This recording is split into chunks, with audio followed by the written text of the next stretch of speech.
ഈ കാണുന്നതാണ് കാനഡയിലെ 1000 ഐലൻഡ്സ്. സെന്റ് ലോറൻസ് നദിയുടെയും സമുദ്രത്തിൻ്റെയും ഇടയിലായിട്ടാണ് ഈ ചെറിയ ദ്വീപുകൾ നമുക്ക് കാണാൻ കഴിയുക. കണ്ടോ, അവിടെ എല്ലാവരും ചെറിയ ചെറിയ വീടുകൾ വെച്ചിട്ട് ഏകദേശം ഒരു 1800-ലധികം ദ്വീപുകളാണ് ഇവിടെയുള്ളത്.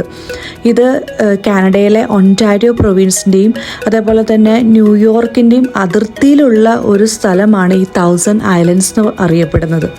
ഇവിടെ ഇങ്ങനെ ചെറിയ ചെറിയ ദ്വീപുകൾ പോലെയുണ്ട്. അവിടെ ആൾക്കാരൊക്കെ വീടൊക്കെ വെച്ച് കെട്ടി താമസിക്കുന്നുണ്ട്. അപ്പോൾ ഇത് വളരെ ബ്യൂട്ടിഫുൾ ആയിട്ടുള്ള പ്ലേസ് ആണ്. അതിൽ കൂടെയാണ് ഇന്നത്തെ യാത്ര. Stay tune.